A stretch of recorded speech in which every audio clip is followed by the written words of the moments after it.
आज करीब करीब एक माह के पश्चात आप सभी साधर्मियों से मिलन हो रहा है।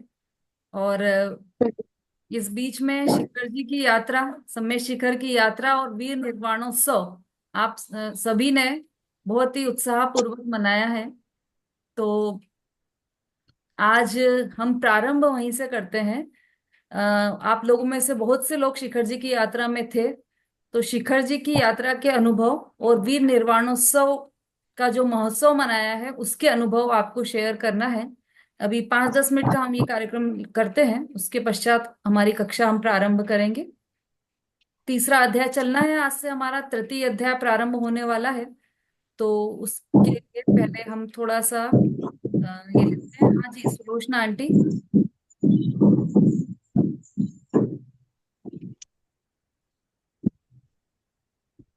जय जिनेन्द्र सभी को। बाल ब्रह्मचारी महावीर स्वामी के संक्षेप में परिचय। चौथा का हाँ? आवाज आ रही? आवाज आ रही है। पहले आप शिखर जी शिविर के अनुभव बता दीजिए, फिर ये दीपावली का वीर निर्वाणोत्सव के बारे में आप बताइए। शिखर जी का शिविर बहुत ही अच्छा हुआ, बहुत अच्छे से मनाया गया। सब लोगों ने, बहुत लोग थे, बहुत ही अच्छा लगा। तो यात्रा भी हुई, बहुत अच्छी मंगलमय अच्छी यात्रा हुई। बहुत लोग मिले थे, बहुत लोग गए थे अपने में से। बहुत ही अच्छा रहा। अब हाँ। महावीर स्वामी का संक्षेप में परिचय। हम्म। चौथा काल समाप्त होने में 75 वर्ष 8 माह 15 दिन शेष थे। तभी 23 तीर्थंकर का श्री पार्श्वनाथ का शासन काल चल रहा था। तभी आषाढ़ शुक्ला षष्ठी को विदेश देश के कुंडल कुंडल ग्राम में महारानी त्रिशला देवी के गर्भ में इस असर्पणी काल के अंतिम तीर्थंकर महावीर का अवतार हुआ। देवगर्भ के 6 मास पूर्व से रत्नों की वर्षा करते चले आ रहे थे।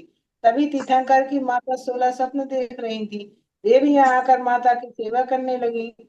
महारानी जी भी देवियों के साथ तत्व चर्चा आदि आनंद से रहती। चॉकलेट का बोल। 9 माह बीत गए, कुछ पता नहीं चला। जहाँ देवियां सेवा कर तत्व चर्चा जैन धर्म का मर्म जानकर आत्मज्ञान प्राप्त करती हूँ, और माता त्रिलोक पूज तीर्थंकर के बिना कुछ दुख दर्द सहे अपने गर्भ में धारण करती हैं। उनके 9 माह कब बीत चुके पता नहीं चलता। चैत शुक्ला तेरस का वह परम पावन शुभ दिन आया, जब 24वें तीर्थंकर का राजा सिद्धार्थ के घर जन्म हुआ। तीनों लोकों में आनंद छा गया। इंद्रों ने आकर प्रभु का जन्मोत्सव अत्यधिक हर्ष उल्लास के साथ मनाया और अपने स्वर्ग चले गए। इधर बालक वर्धमान माँ त्रिशला के आंगन में खेलते खेलते अपने जीवन में वृद्धि कर रहे थे। एक दिन की बात है, वर्धमान अपने कक्ष में बैठे आत्मरस का विचार कर रहे थे। इधर राजमार्ग में कोलाहल मच गया। लोग भयभीत होकर इधर उधर भागने लगे। बचाओ बचाओ बचाओ, आ रही आवाज। हाथी पागल होकर दौड़ रहा था।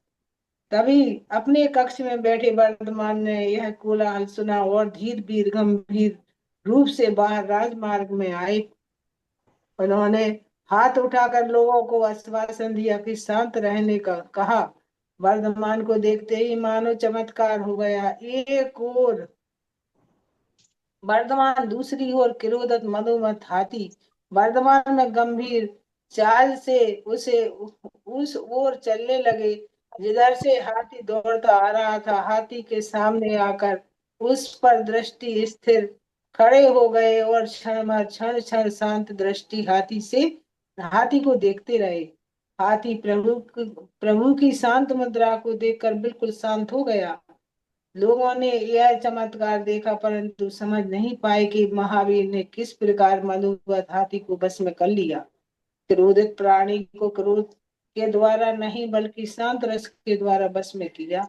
इस तरह महावीर के जीवन में ऐसी अनेक आश्चर्य घटनाएं घटी, और जिनका वर्णन आगे प्रकाशित होने वाली पुस्तकों में पढ़ेंगे। वर्धमान की वीरता एवं रूप गुण संपन्न युवा अवस्था को देखकर एक बार चंपापुरी के महाराजा जित शत्रु की ओर से संदेश आया, एक राजदूत वैशाली कुंडलपुर आया और उत्तम भेंट देकर कहने लगा कि हे महाराज, हमारे राज महाराजा की पुत्री राजकुमारी यशोदा रूप गुण संपन्न है। उन्होंने आपके राजकुमार को गुण संपन्न देख हमारे हाथ विवाह प्रस्ताव भेजा है। दूसरे की बात सुनकर सिद्धार्थ महाराजा प्रसन्न हुए और राजकुमारी यशोदा से विवाह करने के हेतु वीर कुमार की सम्मति मांगी। परंतु ये वीर कुमार पहले से ही संसार से विरक्त थे। वे मुक्ति सुंदरी को वरण करने के सिवाय तन सुंदरी को वरण नहीं चाहते थे, इसलिए उन्हें उन्होंने विवाह से इनकार कर दिया। माता महावीर की दृढ़ता से परिचित थी।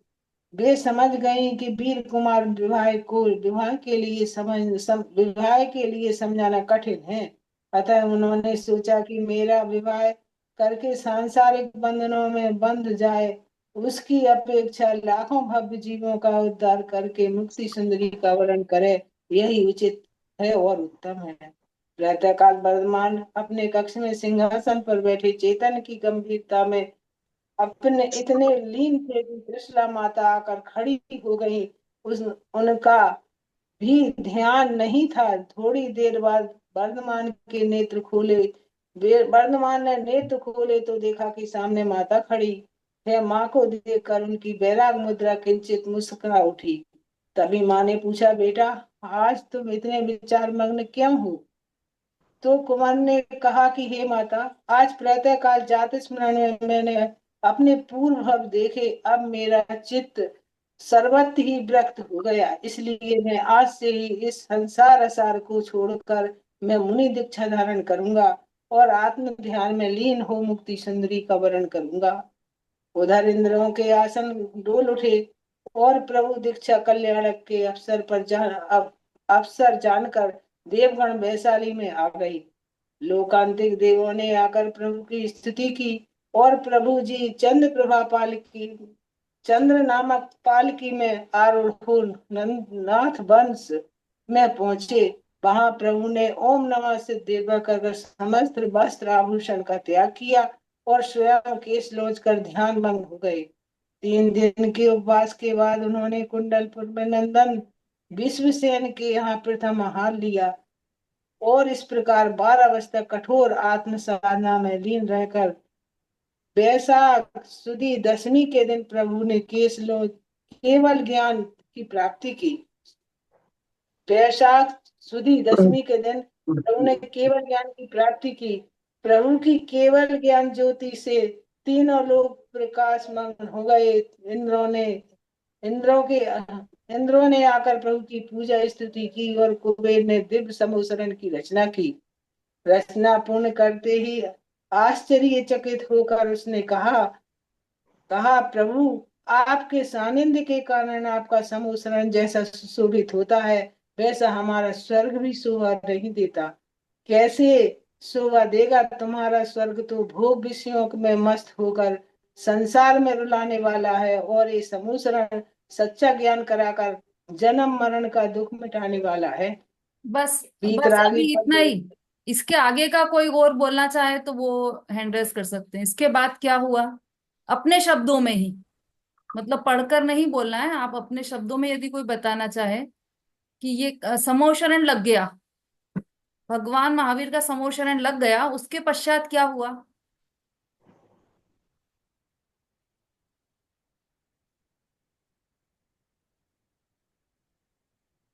अच्छा, किसी को भी नहीं पता है क्या उसके बाद क्या हुआ?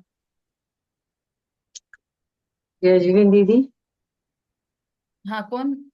66 दिन तक तो उनकी दिव्य ध्वनि खिली नहीं थी। हाँ हाँ, यहाँ से बोलिए। हाँ, उनकी वो कोई ऐसा पात्र नहीं मिल रहा था जो उनकी दिव्य ध्वनि को झेल सके। तो जब सौधर्म इंद्र को पता चलता है, सौधर्म इंद्र को ये चिंता होती है कि ये दिव्य ध्वनि क्यों नहीं खिल रही भगवान की। तो वो अवधि ज्ञान से जान लेते हैं कि ये कोई पात्र ऐसा नहीं है जो इनकी दिव्य ध्वनि को झेल सके। फिर वो ये भी देखते हैं कि इनका ऐसा कौन पात्र है जो आके दिव्य ध्वनि को झेल सकता है। तो वो इंद्र भूति गौतम को वो मतलब ट्रेस करते हैं कि ये ऐसा पात्र है जो भगवान की दिव्य ध्वनि को झेल सकता है। तो वो उनके पास जाते हैं। वो ऑलरेडी मतलब बहुत घमंड में थे, उनका अहंकार बहुत ज्यादा था गौतम गणधर का, क्योंकि गौतम गणधर तो नहीं थे उस वक्त, इंद्रभूति गौतम। तो उस वक्त वो इसमें थे, 500 शिष्य थे उनके। हम्म। और वो ऐसा सोचते थे कि मैंने तो सारे वेद वगैरह सब पढ़ रखे हैं, मुझे बहुत ज्ञान है। और जब ये जाते हैं तो इन्होंने कहा कि मुझे आपसे कुछ क्वेश्चन करना है। तो बोले ठीक है करो, मैं उसका आंसर दूंगा। हम्म। तो उन्होंने कहा कि लेकिन एक शर्त है, अगर आप आंसर नहीं कर पाए मेरे क्वेश्चन का तो फिर आपको उनकी शिष्यता स्वीकार करनी पड़ेगी, भगवान महावीर की। हम्म। तो उन्होंने कहा ठीक है, मुझे मंजूर है। वो तो ये ही जान रहे थे कि मुझे तो सब आता ही है। तो जब सौधर्मेंद्र ने ये क्वेश्चन किए कि 6 द्रव्य क्या होते हैं, 9 पदार्थ क्या होते हैं, ये इस तरह के क्वेश्चन तो उन्होंने सुने भी नहीं थे। तो हम्म। वो कहने लगे कि ये तो मैंने पढ़ा ही नहीं है। तो फिर ठीक है, तुम उनकी शिष्यता स्वीकार करो। तो फिर उनको लेके जाते हैं समूह शरण में। तो जैसे हम्म। ही वो मान स्तंभ देखते हैं, उनका मान गलित हो जाता है और वो भगवान के चरणों में जाते हैं। और दीक्षा के लिए उन्होंने याचना की, तो उनको दीक्षा दी जाती है और वो ऐसे गौतम गंधर्व बनते हैं और फिर दिव्य ध्वनि फिरती है उनकी। हम्म। अच्छा, इसके बाद फिर क्या हुआ? और कोई बताना चाहे तो। उनके गणधर गौतम इंद्रभूति गौतम उनके गणधर बन गए, फिर संगीता जी। इंद्रभूति गौतम गणधर उनके वो बन गए, गणधर बन गए। फिर उनकी दिव्य धनी अपने आप 66 दिन के बाद खिरने में, 66वें दिन अब खिरने लगी। फिर राजा शरण्य आए उसमें, उन्होंने 60,000 क्वेश्चन क्वेश्चन पूछे भगवान महावीर से, उन्होंने सारे के जवाब दिए। हम्म। और और जो 5 शिष्य थे ना उनके, गौतम इंद्रभूति गौतम गणधर के 501 शिष्य थे। तो उनको सभी को मतलब मान दे इतनी सुंदर भव्यता और समूह शरण और मान स्तंभ देखकर उनका सबका मान गल गया। और जितने भी थे प्रथम आर्यका उनकी वो थी ना, चंदन वाला प्रथमा, उन सब मतलब सब कोई वो हो गया। सबने दीक्षा ले ली, बहुत सारे राजाओं ने और बहुत सारे महाराज वगैरह थे, उन्होंने सबने दीक्षा ले ली। और एक जो थे उसमें, जो 66 दिन से इंतजार कर रहे थे ना, जो क्या नाम था उनका, रावण के कुछ थे, पता नहीं क्या थे, याद नहीं आ रहा दीदी मेरे को। वो उसी टाइम मतलब जब दीपदनी खिलने खिलने को स्टार्ट होने वाली थी, उससे पहले ही वो चले गए निकल के वहां से। तो उसका उनको लाभ नहीं मिला। और बाकी सब लोग इंतजार करते रहे कि अमृत रस खिलेगा भगवान का तो हम उसका रसवादन करेंगे।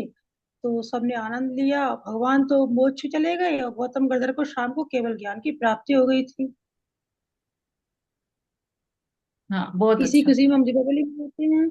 और शाम को हम भगवान की केवल गणधर गौतम गणधर के उसके में उसमें दीप जलाते हैं शाम को, मंदिर में जाके। हाँ, ठीक है, विमलेश जी। जय जिन दीदी, सबको जय जिन। दीदी बस ऐसे तो बता ही दिया इन्होंने, लेकिन वो सोदर में जो आया था दीदी, वृद्ध का वेश धारण करके आया था। और उन्होंने प्रश्न पूछा था, ये त्रैकाल्यम द्रवषटकम नपश्येतम जी हाँ, षटकाय थोड़ा लेस्या। 1 मिनट थोड़ा जोर से बोलिए आप। थोड़ा जोर से आवाज। दीदी मैं ये बता रही हूँ कि वैसे तो सब कुछ ठीक है, लेकिन है ना वो ये सौधर मित्र जो आए थे, एक वृद्ध का वेश धारण करके आए थे उनकी सभा में। और उसके बाद उन्हें प्रश्न पूछा था, ये जो हमारे तत्वार सूत्र में है ना, पहले आता है त्रैकाल्यम द्रव षटकम नपद सहितम जीव षटकाय लेस्या पंचानी चास्तिकाय वर्षमिति गति ज्ञान चारित्र भेदा। तो इंद्रभूति गौतम ने कहा था कि ये उत्तर मैं आपको नहीं दूंगा, आपके गुरु को ही दूंगा मैं। हम्म।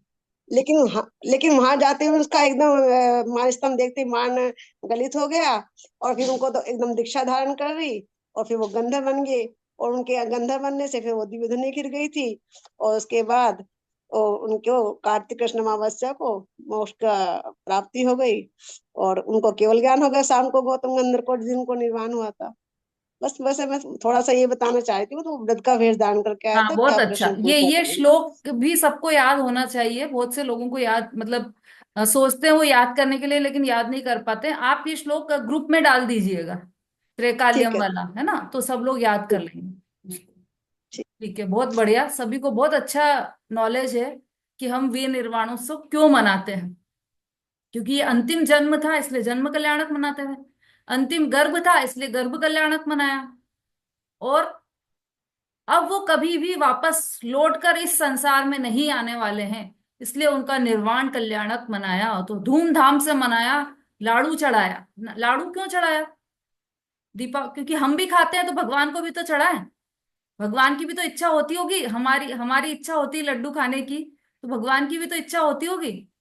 भाई, जैसे दूसरे लोग नहीं करते कि हम तो एसी में सो रहे हैं और भगवान को एसी ही नहीं लगाया, तो एक छोटा सा एसी वहां भी लगा दो। हम तो रजाई में सोते हैं ठंड में, और भगवान को भी तो ठंड लगती है, तो एक रजाई छोटी सी उनके लिए भी बना दी भगवान के लिए। तो ऐसे हमने भी किया है क्या, कि लड्डू हम खा रहे हैं तो उनको भी एक चढ़ा दे लड्डू? यह भावना तो नहीं है हमारी। यहाँ तो सब समझदार हैं, सब समझते हैं कि लाडू क्यों चढ़ाया जाता है। जो सिद्ध पूजन है ना, उसका जो अर्घ है, तेरे विकीर्ण गुण सारे प्रभु, मुक्ता मोदक से सघन हुए, अतएव रसास्वादन करते रे घनीभूत अनुभूति लिए। मतलब तेरे विकीर्ण गुण, विकीर्ण मतलब जो फैले हुए हैं गुण हैं, मतलब जो अनंत गुण हैं भगवान के, वो सब इकट्ठे हो गए मुक्ता मोदक से। मोतियों के, या समझ लीजिए बूंदी का जो लड्डू होता है, मोदक मतलब लड्डू, बूंदी का जो लड्डू होता है उसमें सारे बिखरे हुए बूंदी इकट्ठी हो गई और सघन हो गया। ऐसे आपके अनंत गुण सघन हो गए। अब कभी भी आप संसार में पुनः लौट कर नहीं आने वाले हैं। इसलिए वो निर्वाण का प्रतीक है, जो लाड़ू है वह निर्वाण का प्रतीक है, इसलिए लाड़ू चढ़ाया जाता है। और कोई भी उद्देश्य नहीं है लाड़ू चढ़ाने का। और लाड़ू, चूंकि अब लाड़ू चढ़ाते हैं तो भाई निर्वाण का प्रतीक है, इसलिए लाड़ू चढ़ा देते हैं। लेकिन अब धीरे धीरे ये समझदारी आती जा रही है सभी में कि अब कोई लाड़ू नहीं चढ़ाते हैं, क्योंकि लाड़ू चढ़ाने से लाड़ू का एक कण भी नीचे गिरता है तो बहुत चींटियों की हिंसा होती है, जीवों की हिंसा होती है। तो लाड़ू नहीं चढ़ाते हैं। फिर धीरे धीरे करके, क्योंकि अन्न है, तो धीरे धीरे करके उसका क्या किया कि शक्कर का गोला चढ़ाने लगे, शक्कर की बर्फी बना के वो चढ़ाने लगे। लेकिन चींटियां तो, उसमें भी हिंसा तो उसमें भी हो रही थी। तो अब ये एक बिल्कुल एप्रोप्रिएट ये है कि हम नारियल चढ़ाएं, सूखा गोला चढ़ाएं। सूखा गोला क्यों चढ़ा रहे हैं हम लाड़ू की जगह? कि इसलिए कि जो सूखा गोला है वह भी निर्वाण का प्रतीक है। कैसे? कि जैसे जो गोला है वो कहाँ से निकला?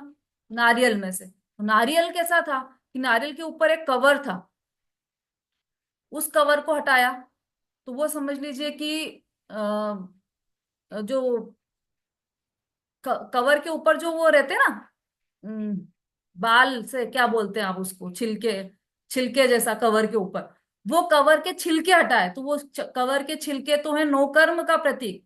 फिर वो जो कवर है वो द्रव्य कर्म का प्रतीक है। फिर उस कवर के अंदर जो एक गोला निकल रहा है, उस वो गोला भी अभी शुद्ध नहीं है। उस गोले के ऊपर भी एक जो छाल है ब्राउन कलर की, उसको भी हम किस कर, वो किसनी से किस कर निकाल देते हैं।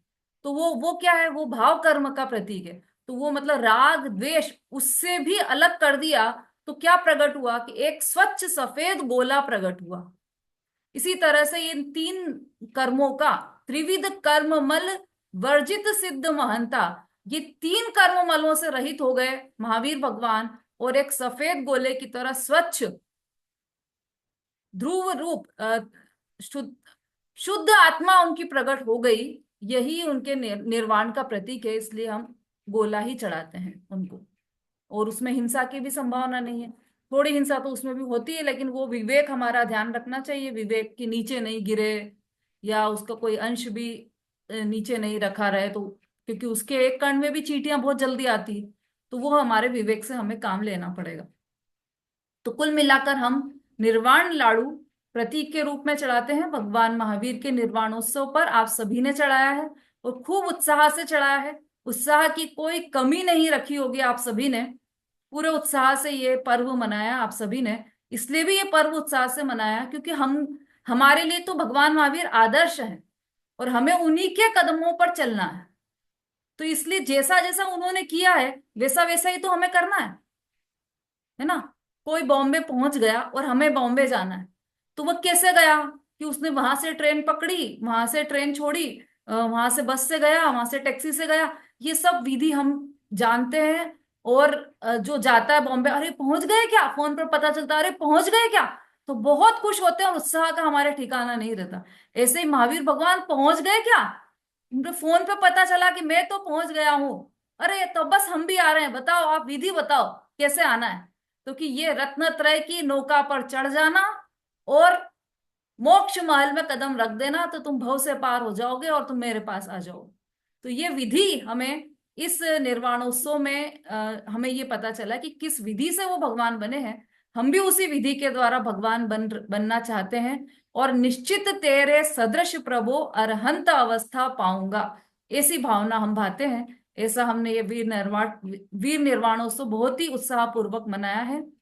और अब चूंकि हमारा तो विषय तत्वार्थ सूत्र चल रहा है, 2 अध्याय हमने कंप्लीट कर लिए हैं, है ना।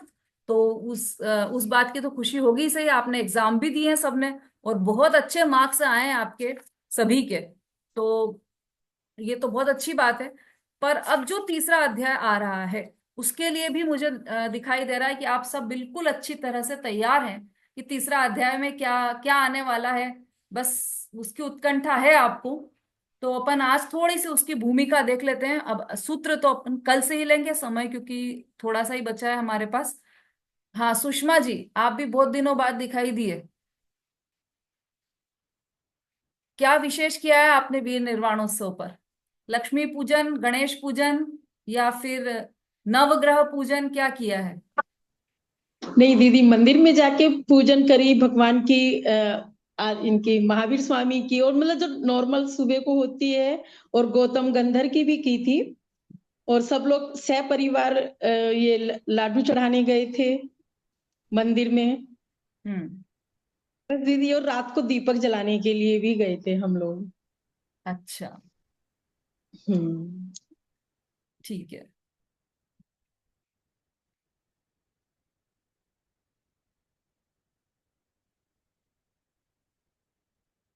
हाँ, कोई प्रश्न है क्या आपका मंजू जी? दीदी आप शिखर जी में आपका जो हुआ था ना, प्रवचन बोल रहे हम उसे तो डला था हम लोगों के ग्रुप में, एक दीदी ने बहुत अच्छा बोला। तो मैं बहुत सुनना उसे चाह रही थी, लेकिन आपका क्लियर कोई सा भी नहीं था वीडियो कि मैं सुन सकती। कोई हो तो प्लीज डालिएगा ना दीदी, हम लोग को सुनना है वो। अच्छा अच्छा, ठीक है ठीक है, मैं देख कर डालूंगी अगर होगा तो। विषय था कि पुरुषार्थ से ही मोक्ष मार्ग का उद्घाटन, ये हम्म, विषय था। क्योंकि अभी तक क्या होता है ना, हमने इतना अध्यात्म सुन लिया है तो हम अकर्तावाद को समझते हैं कि हम तो कुछ कर ही नहीं सकते, तो हम सम्यक्त्व की तरफ भी पुरुषार्थ नहीं करते। जबकि उल्टा है, हमें पुरुषार्थ तो सम्यक्त्व का ही हम कर सकते हैं, और हम समझते हैं कि हम सम्यक्त्व की तरफ से तो बिल्कुल ये हो जाते हैं कि हम तो अकर्ता है, जब होना होगा तब होगा सम्यक। और पुरुषार्थ कहाँ लगाते हैं कि खाना बनाना है, घर की सफाई करना है, मेहमान के लिए खाना बनाना, ये इन चीजों में अपना पुरुषार्थ समझते हैं। पैसा कमाना है और भी जो भी काम हम करते हैं उसमें हम समझते हैं कि अपन पुरुष करेंगे नहीं तो होगा कैसे। लेकिन वो तो हो रहा है अपने आप। उसके लिए आदरणीय प्रदीप सर हैं, उन्होंने वहां पर प्रवचन में बहुत अच्छा एक उदाहरण दिया था कि जो दुकान पर हम समझते हैं कि दुकान पर बैठकर हम पैसे कमा रहे हैं, है ना, तो फिर हम दुकान पर जाते हैं और दुकान पर गए, तो वहां पर क्या होता है कि दुकान पर गए, अब दुकान पर आए हैं तब हम पैसे कमा पाएंगे, ये धारणा से हम गए, और वहां पर गए दुकान पर बैठे और पता चला कि एक भी ग्राहक नहीं आया, है ना। तो इसका अर्थ यह है कि दुकान पे बैठने से पैसा नहीं कमाते हैं। पैसा कैसे आता है? पुण्य के उदय से आता है। तो पुण्य का उदय, पुण्य कहाँ पर बंधेगा? पुण्य के उदय आने के लिए पुण्य बांधना भी तो पड़ेगा। तो पुण्य कहाँ पर बंधेगा? कि वो तो मंदिर में बंधेगा। तो इसका मतलब हुआ दुकान पर बैठने से तो पाप हुआ, तो पाप से तो पैसे आ नहीं रहे, पुण्य से पैसे आ रहे, तो मतलब मंदिर में बैठने से पैसे आ रहे हैं, है ना। कितना उल्टा हमने समझ रखा है कि दुकान पर बैठने से पैसे आ रहे हैं, जबकि उल्टा है कि मंदिर पे बैठने से पैसे आ रहे हैं। दुकान पे बैठ के तो आप पाप कमा रहे हो, तो वहां तो पाप से तो पैसे आएंगे नहीं, पाप से तो पैसे और उल्टा जाएंगे, पुण्य से पैसे आएंगे। तो हम अपना अधिकतर समय दुकान पर बिताते हैं, जबकि पुण्य का स्थान दूसरा है। अब इसमें दूसरी बात यह है कि जो पुरुषार्थ है वो हम इन कार्यों में लगाते हैं, जबकि वहां पर कोई पुरुषार्थ है नहीं, वो पुण्य और पाप के उदय से ही होगा। पैसे आएंगे तो पुण्य के उदय से आएंगे, खाना बनेगा तो अच्छा खाना बनना है तो पुण्य के उदय से बनेगा, रोटी जलनी है तो पाप के उदय से होगी। तो पुण्य और पाप का काम है, हमारा कुछ भी काम नहीं है वहां पर। और जहां पर हमारा काम है सम्यक्त्व में, वहां पर हम पुरुषार्थ नहीं कर रहे। तो ये पुरुषार्थ मतलब कोई भी कार्य होता है तो उसमें बहुत सारे कारण मिलते हैं। तो क्या क्या कारण मिलते हैं, 4 कारण वहां पर चार्ट के द्वारा समझाए थे हमने। तो चारों कारणों में से पुरुषार्थ ही प्रबल कारण निकला, क्योंकि एक एक को तर्क से हटाया था कि ये इसलिए कारण नहीं हो सकता, ये इसलिए कारण नहीं हो सकता। वो थोड़ा थोड़ा आपने सुना होगा, तो वो अगर मिलेगा तो मैं वीडियो वापस और डाल दूंगी, ठीक है। जी। क्योंकि वो बहुत अच्छा विषय था और जानने योग्य विषय है वो। क्योंकि इसके है ना स्वच्छंदी बहुत हो जाते हैं ये सुनकर कि भाई कुछ कर नहीं सकते तो फिर बस बैठो, खाओ पियो, एसी में रहो और ऐश करो, कुछ कर तो सकते नहीं अपन। ये स्वच्छंदी पना हटाने के लिए ये विषय था वहां। चलिए, हाँ मेरे पास एक प्रश्न और आया था कि हम दीपावली पर दिए जला सकते हैं या नहीं। ऐसा एक प्रश्न आया था, दीपक जला सकते हैं या नहीं, एक मैसेज आया था। तो वो आप लोगों में से किसी का था। तो यदि हम आगम के अनुसार समझें तो बिल्कुल भी उचित नहीं है कि हम दीपावली पर दीपक जलाएं। क्यों? क्योंकि दीपक जलाना तो हिंसा का ही कार्य है ना। अपने इसमें आता है क्या है वो, अन्य क्षेत्रे कृतम, अन्य क्षेत्रे कृतम पापम धर्म क्षेत्रे विनश्यति, धर्म क्षेत्रे कृतम पापम वज्र लेपो भविष्यति। ये अपने इसमें एक आता है। इसका अर्थ क्या है कि अन्य क्षेत्र में जो हमने पाप किए हैं वो धर्म क्षेत्र विनश्यति, मतलब हम धर्म क्षेत्र में आकर उन पापों का निवारण कर देते हैं। हमने जैसे कुछ घर में सफाई की, अब उसमें 1-2 चींटी मर गई होगी, तो हम मंदिर में जाकर सामयिक बोल लेते हैं कि भाई कुछ भी हुआ हो, हमसे हिंसा हो गई हो, तो वो पाप हमारा निष्फल हो गए, सामयिक बोलते हैं ना। और भी मंदिर में जाकर हम पूजा करते हैं तो पुण्य बनता है, तो वो पाप, पाप का नाश करता है वो पुण्य।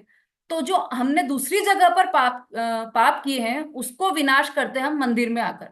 लेकिन यदि हम मंदिर में ही पाप करने लग जाएं तो वज्र लेपो भविष्यति, पत्थर की लकीर के समान हो जाता है वो। अब ये जो दीपक जलाना है वह पाप है कि नहीं, आप स्वयं विचार कीजिए, क्योंकि उसमें तो स्पष्ट रूप से हिंसा होती है। फिर उसमें तर्क ऐसा लगाया जाता है कि हमने तो कांच से ढक देते हैं उसको, हम तो ऐसा करते हैं, हम तो इस तरह से उसमें अंदर कोई जीव नहीं आ सके। लेकिन सूक्ष्म जीव तो जाते ही हैं, वो तो आपको दिखाई नहीं देते, लेकिन सूक्ष्म जीव तो जाते ही हैं और उनकी हिंसा तो होती ही है। हमें आग्रह क्यों है कि दीपक ही जलाएं? हम जैसे पूजा करते हैं तो पूजा में अष्ट द्रव्यों से पूजा होती, जल चंदन अक्षत पुष्प नैवेद्य दीप धूप और फल। अष्ट द्रव्यों के नाम तो सबको पता होंगे। अब जल, तो क्षीर सागर से जल लाओ, ऐसा प्रासुक जल लाओ, वो चढ़ाएं हम। तो हम अब क्षीर सागर तो कहाँ पर है भाई, है ना, जो दूध का सागर जिसमें बिल्कुल प्रासुक हो, ऐसा जल तो हम ला नहीं पा रहे हैं। हमारे पास तो जो अवेलेबल जल है वही छान के हम वही चढ़ाते हैं। और चंदन, ओरिजिनल चंदन हम ला नहीं पा रहे हैं। फिर और क्या है जल चंदन के बाद, अक्षत, अक्षत पुष्प, पुष्प हम चढ़ाते नहीं है। क्यों क्यों नहीं चढ़ाते पुष्प? क्योंकि हिंसा है पुष्प पुष्प में, तो घोर हिंसा है वो तो वो तो हम चढ़ाते नहीं। उसकी जगह हम प्रतीक के रूप में चावल चढ़ा रहे हैं, सब चीजें प्रतीक के रूप में चढ़ा रहे हैं। फल, तो फल फ्रूट्स नहीं चढ़ाते हम, बादाम चढ़ाते हैं क्योंकि वो प्रतीक के रूप में हम चढ़ा रहे हैं। तो हम ये सामान क्यों नहीं चढ़ाते? क्योंकि हम हिंसा से बचना चाहते हैं। हिंसा, हम धर्म क्षेत्र में हिंसा नहीं कर सकते, इसलिए हम प्रतीक के रूप में ये सामग्री चढ़ा रहे हैं।